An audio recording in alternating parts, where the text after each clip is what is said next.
दोस्तों इस वक्त महाज जंग की जो ताज़ा तरीन सूरत हाल है उसमें यह है कि सियालकोट के इलाके में शदीद लड़ाई हो रही है, राजस्थान में शदीद लड़ाई हो रही है। और राजस्थान में तो बहुत घमसान का एक वहाँ लड़ाई हो रही है और उसकी भी मीडिया पर अभी ब्रेकिंग न्यूज़ आनी शुरू हो जाएंगी।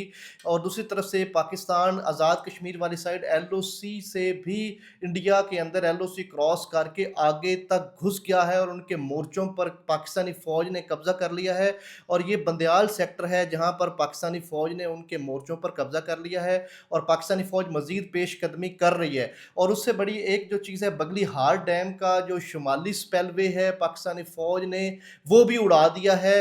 यानी वो डैम मुकम्मल तौर पर पाकिस्तानी फ़ौज ने अब तक की इतलात के मुताबिक, गैर मुसद्दका इतलात के मुताबिक तबाह कर दिया है। कि आप सबको पता है कि पाकिस्तान ने दो इंडियन तैयारों को मार गिराया था, राइफल तैयारे हैं। अब जो है पाकिस्तान ने पठानकोट जिस तरफ से भावलपुर पर अटैक हुआ था उस अड्डे को भी उड़ा दिया है और श्रीनगर का भी अड्डा जो है उनका तबाह कर दिया है।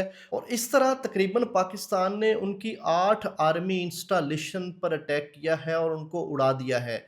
तो पाकिस्तानी फौज भरपूर जवाबी कार्रवाई कर रही है। इंडिया ने पहले हमला किया और उसके बाद अब पाकिस्तान भरपूर जवाब देते हुए, इंडियन खुशी सिर्फ 2 मिनट की थी वो राख में मिल गई। जैसा कि उन्होंने बुज़दिलाना कार्रवाई की और बहावलपुर में मौलाना मसूद अज़हर के मदरसे को निशाना बनाते हुए वहाँ पर बहुत सारे नहित्ते मुसलमान आम शहरियों को वहाँ निशाना बनाया गया। अब तक की जो भावलपुर हॉस्पिटल से इतलात आ रही हैं, 10 से 15 ज़ख्मी जो हैं वो लगाए गए हैं। उनमें छोटा बच्चा भी एक है और एक 6 साल की बच्ची फ़ातिमा भी शामिल है। तो दुश्मन ने ये एक बुज़दिलाना कार्रवाई की है शहरियों पर हमला करके।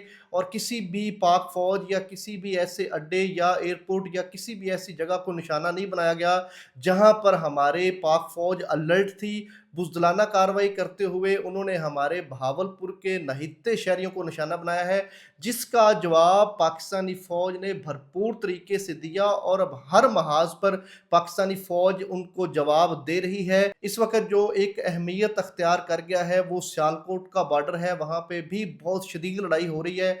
हमारी दुआएं पाक फ़ौज के साथ हैं, हम पाक फ़ौज के साथ हैं। तो किसी भी अफवाह पर आप यकीन ना करें, जो मुसद्दका इतलात हों ISPR की तरफ से जो जारी की गई हों उस पर यकीन करें। लेटेस्ट अपडेट्स जानने के लिए मेरे चैनल बिलाल लतीफ़ एडवोकेट को यूट्यूब पर सब्सक्राइब करें, मेरे फेसबुक पेज बिलाल लतीफ़ एडवोकेट और टिकटॉक इंस्टा को भी फॉलो करें।